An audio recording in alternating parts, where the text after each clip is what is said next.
प्रिय दोस्तों, साहेब बंदगी साहेब, आज रमैनी 65 मुख्य मानवीय गुण विचार है के बारे में बात करेंगे। अपने गुण को अवगुण कहूं, यह अभाग जो तुम न विचार हूं। तू जियरा बहुत है दुख पावा, जल बिनु मीन कौन संच पावा। चात्रिक जलहल आसे पासा, स्वांग धरे भवसागर की आशा। चात्रिक जलहल भरे जो पासा, मेघ न बरसे चले उदासा। राम नाम इह निजु सारा, औरो झूठ सकल संसारा। हरि उतंग तुम जाति पतंगा, यम घर कियहु जीव को संगा। किंचित है सपने निधि पाई, हिय न समाय कहा धरो छिपाई। हिय न समाय छोरी नहीं पारा, धूठा लोभ किछो न विचारा। सुमृति की न आपो नहीं माना, तरुवर्तर छर छार हो जाना। जिव दुर्मति डोले संसारा, ते नहीं सूझे बार न पारा। साखी अंध भया सब डोले, कोई न करे विचार। कहा हमार माने नहीं, कैसे छूटे भ्रमजार। भावार्थ है मानव, तुम अपने मानवीय गुण विचार शक्ति को अवगुण कहते हो। यह तुम्हारा दुर्भाग्य है जो विचार विवेक की अवहेलना करते हो। हे जीव, स्वरूप विचार को छोड़कर तूने बहुत दुख पाया। भला ऐसी कौन मछली होगी जो जल के बिना सुखी रह सके। इसी प्रकार ऐसा कौन मनुष्य होगा जो आत्म विचार से अलग होकर संतुष्ट हो सके।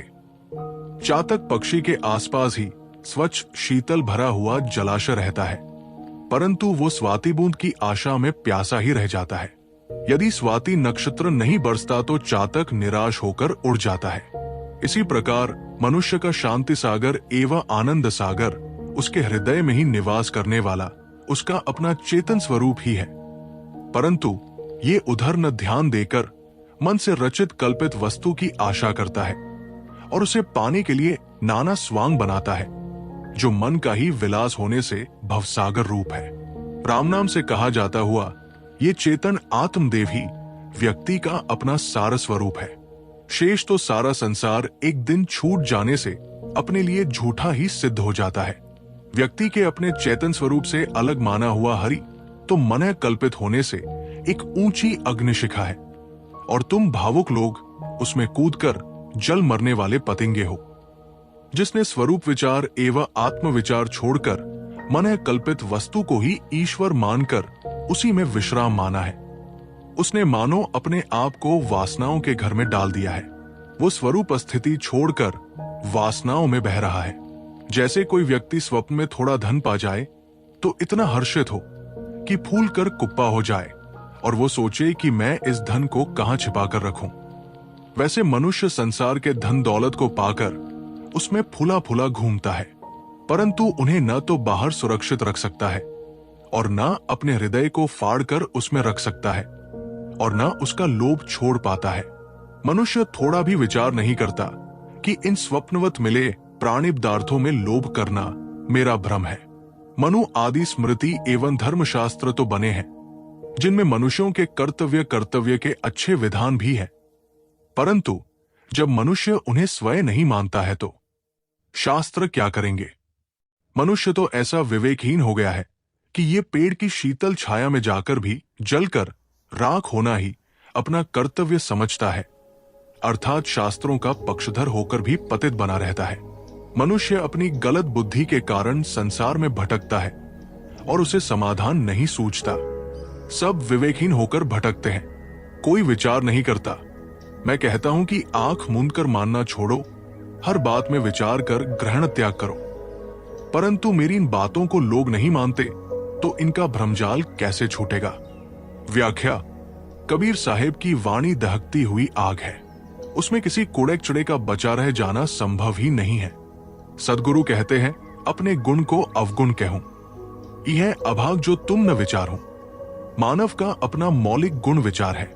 मन्नाथ मनुष्य मनन एवं विचार करने के कारण ये प्राणी मनुष्य कहलाता है। मनुष्य में यदि विचार न हो तो वो पशु से भी गया बीता है। प्रकृति की तरफ से ही मनुष्य का हृदय विचार शक्ति संपन्न बना है, परंतु दुर्भाग्य है कि मनुष्य अपनी विचार शक्ति की अवहेलना करता है। श्रद्धा का मूल्य कम नहीं है। सत्य बात पर भी यदि हम श्रद्धा नहीं रखते तो उससे हम लाभ नहीं उठा पाते। परंतु विचार को छोड़कर श्रद्धा केवल भावुकता है, जिसको कड़ी भाषा में कहें तो मूढ़ता है। लोग श्रद्धा का गलत अर्थ लगाते हैं। वे समझते हैं कि परंपरा की हर बात आंख मूंद कर मान लेना श्रद्धा है, परंतु ये धारणा श्रद्धा को न समझने का फल है। जैसा कि पीछे बता भी आए हैं कि श्रद्धा में दो पद हैं, श्रत और धा। श्रत का अर्थ है सत्य तथा धा का अर्थ है धारण करना। तात्पर्य हुआ सत्य को धारण करना। मन की जो शक्ति सत्य को धारण करे वो श्रद्धा है, परंतु हमने तो अंधविश्वास को श्रद्धा नाम दिया है। लोगों को सत्यासत्य, जड़ चेतन एवं कर्तव्य पर विचार करने की राय दी जाए तो वे उससे कतराते हैं। वे अपने मन की सुविधा के अनुसार किसी परंपरा पोषित सड़ीगली बात को मानकर तथा उसकी पूंछ पकड़कर चलना चाहते हैं। परंतु ये निश्चय समझ लो कि जिसे बौद्धिक, चारित्रिक एवं आत्मिक संतोष प्राप्त करने की अभिलाषा है, उसे विचारवान बनना चाहिए, और ये अभिलाषा सबको है। तू जियरा बहुत है दुख पावा, जल बिनु मीन कौन संच पावा। सदगुरु करुणा विगलित होकर कहते हैं कि हे जीव, तू विचार को छोड़कर और जहां तहां खाई खंदक में गिरकर बहुत दुख पाया।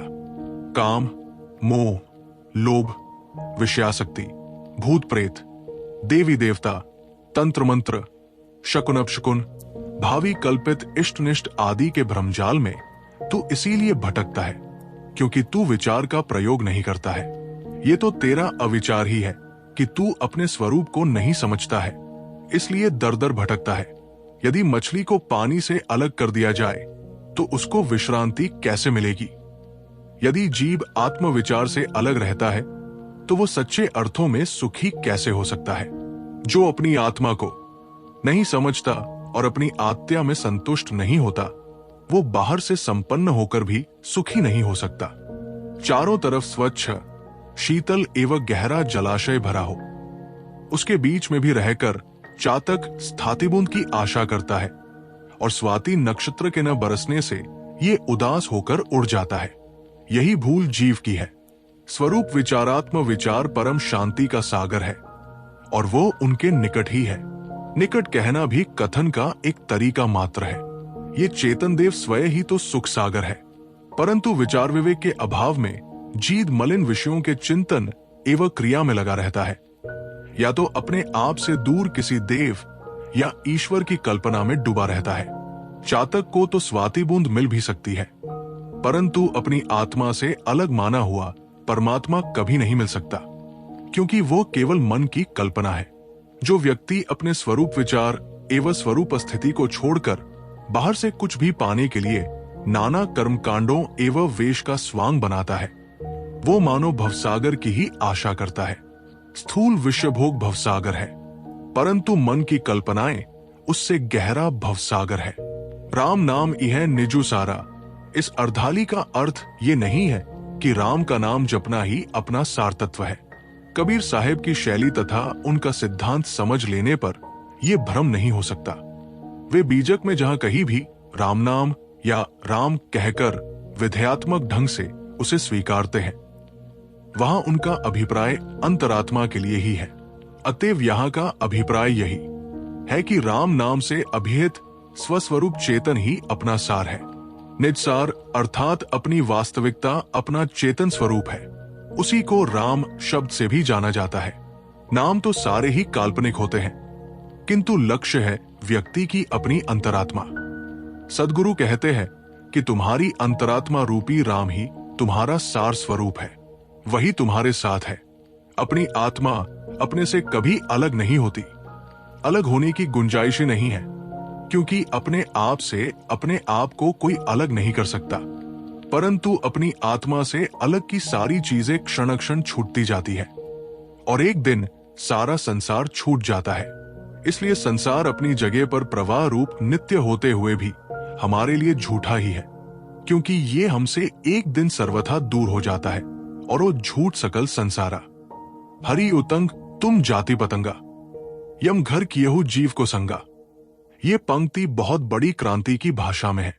ये एकदम चौंका देने वाली पंक्ति है। सदगुरु कहते हैं कि हरि ऊंची अग्निशिखा है और तुम उसमें कूदकर जल मरने वाले पतंगे हो। हरि तो आराध्य होता है, फिर वो जलने वाली अग्निशिखा कैसे?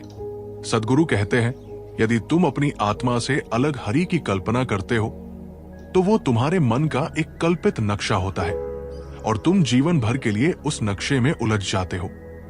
अपने से अलग ईश्वर की कल्पना करने वाला स्वरूप शोधन नहीं कर सकता। वो तो तथाकथित ईश्वर के सगुण या निर्गुण रूपों की कल्पना कर उन्हीं में पतंगे बत विमोहित रहता है। पतंगे को अपने तनोबदन का होश नहीं रहता, वो अग्निशिखा में समर्पित होकर जल मरता है। इसी प्रकार अपने से अलग ईश्वर की कल्पना करने वालों को अपने स्वरूप का भान नहीं रहता। वे अपने मन से बनाए कल्पित रूप पर अपने आप को न्योछावर कर विवेक शून्य हो जाते हैं। तुम मन से जो कुछ सोचते हो, चाहे जड़ विषय और चाहे ईश्वर, सब वासना ही है। वासनाओं को छोड़ देने से चेतन स्वरूप मात्र रह जाता है और अपने चेतन स्वरूप से अलग जहां तक पसारा है, सब विषय है और वासना है।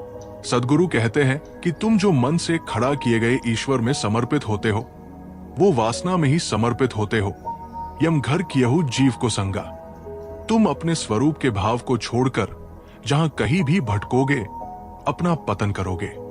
किंचित है सपने निधि पाई संसार के धन ऐश्वर्य तुच्छ है, वे स्वप्न में मिले हुए के समान है।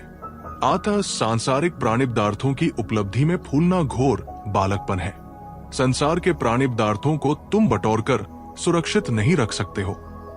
तुम्हारा सबसे नजदीकी दिखने वाला शरीर जब क्षण अक्षण बदल रहा है और एक दिन सर्वथा छूट जाएगा, तब बाहर के प्राणिपदार्थों के प्रति लोभमोह करना भ्रम नहीं तो क्या है। सुमृति कीना आपो नहीं माना। व्यक्ति और समाज के बरतने के लिए मनुस्मृति, याज्ञवल्क्य स्मृति, पराशर स्मृति, नारद स्मृति आदि बहुत सारी स्मृतियां बनी। ये हिंदू समाज के कानूनों की डायरियां हैं। इनमें वर्ण व्यवस्था के नाम पर मनुष्यों के बीच में उठाई जाने वाली घृणा की दीवारें बहुत है, परंतु समाज के काम लायक बहुत सारी चीजें भी हैं। परंतु आदमी स्वयं जब उन्हें नहीं मानता है, तब वे धर्मशास्त्र क्या करेंगे? प्रश्न हो सकता है कि स्मृति नाम के तो प्राय सारे ग्रंथ मानवता विरोधी है। उनमें वर्ण व्यवस्था के नाम पर शूद्र कहे जाने वाले व्यक्तियों के लिए क्रूरता का प्रदर्शन है। फिर कबीर साहब ने उनसे समाज को शिक्षा लेने की प्रेरणा क्यों दी? उत्तर में समझना चाहिए कि कबीर साहब कोई कुंठाग्रस्त आदमी नहीं थे कि किसी की किताब में कुछ बुराई देखकर उनकी अच्छाइयों को न लेने की राय दे। व्यक्ति पत्थर में से सोना, भूसी में से चावल तथा मिट्टी में से पानी निकाल लेता है। उसी प्रकार विचारवान सभी शास्त्रों में से ग्रहण करने की बातों को ले लेते हैं। सदगुरु कहते हैं कि स्मृति आदि धर्म ग्रंथ बनाए गए, परंतु उनके अनुयायी स्वयं उनके कल्याणकारी कानूनों पर नहीं चलते। बस इतनी अक्ल रही है कि धर्मशास्त्र रूपी पेड़ की शीतल छाया के नीचे रहते दुष्कर्मों की आग में जलकर राख हो गए। तात्पर्य है कि अहंकार तो शास्त्र पक्षधरता का है, परंतु आचरण का घोर पतन है। जिव दुर्मति डोले संसारा, ते नहीं सूझे वार न पारा। मनुष्य नासमझी से संसार में भटकता है। जीवन में भटकाव क्यों है? क्योंकि अच्छी समझ का अभाव है। जो विचार करता है उसी की समझ अच्छी रहती है और अच्छी समझ रहने से मनुष्य विचार करता है। सदगुरु विचार और समझ पर ज्यादा जोर देते हैं। अच्छे और बुरे मनुष्य में कोई दूसरा अंतर तो नहीं रहता। सभी के शरीर में वही तत्व लगे हैं। सभी के भीतर एक ही समान जान है। यदि अंतर है तो केवल समझ का। इसी में मनुष्य मनुष्य अंतर, कोई हीरा कोई कंकर हो जाते हैं। विवेकहीन आदमी संसार में भटकता है। भटकने का मतलब है गलत आचरण कर ठोकर खाता है। ते नहीं सूझे वार न पारा, ऐसे लोगों को वार पार नहीं सूझता, अर्थात उनको अपने जीवन में कोई समाधान का रास्ता नहीं मिलता। जो पारिवारिक, सामाजिक, मानसिक, बौद्धिक तथा आध्यात्मिक समाधान नहीं कर पाता, ये जीवन में हारा हुआ आदमी माना जाता है। त्याग, प्रेम और सेवा के बल पर पारिवारिक तथा सामाजिक समाधान होता है। संतोष से मानसिक समाधान, तत्व चिंतन से बौद्धिक समाधान तथा स्वरूप विवेक से आध्यात्मिक समाधान होता है, और इन सब के मूल में अच्छी समझदारी है। दुर्मति जीव तो भटकता है, अंध भया सब डोले, कोई न करे विचार। अर्थात सब जीव विषय वासनाओं तथा जड़ परंपराओं की मूढ़ता में अंधे बने भटकते हैं, कोई विचार नहीं करता। इस रमैनी की प्रथम पंक्ति में ही ये प्रेरणा दी गई है कि मनुष्य को विचारशील होना चाहिए। जब आदमी विचार करता है, तत्वचिंतन करता है, तब सारी समस्याओं का समाधान हो जाता है। अंधविश्वास, अज्ञान, उलझन, अशांति सबके मूल में अविचार है। विचार आने पर ये सारे द्वंद्व समाप्त हो जाते हैं। सद्गुरु कहते हैं, कहा हमार माने नहीं, कैसे छूटे भ्रमजार। मैं विचार का रास्ता बताता हूं, और मनुष्य केवल मोह तथा परंपरा के अनुसार चलना चाहता है। परंपरा की अच्छी बातें कल्याणकारी है। ये बात नहीं कि परंपरा में सब बुरी ही बातें होती है। परंपरा से तो मनुष्य के लिए बहुत कल्याणकारी बातें मिलती है, परंतु उनसे अनर्थ की बातें भी मिल सकती है। इसलिए उस पर भी विचार करो कि परंपरा की कौन सी बात वर्तमान में उपयुक्त है और कौन सी युगबाह्य है, या परंपरा में कौन सी बात निरर्थक, अज्ञानपूर्ण तथा त्याज्य है। मैं कौन हूं, मेरा क्या है, मेरा कर्तव्य क्या है, मेरी स्थिति क्या है, इन बातों पर विचार करना और सारे बंधनों से अपने आप को छुड़ा लेना, यही जीवन की सफलता है। गुरु की वाणी सुनने के लिए चैनल को जरूर सब्सक्राइब करें।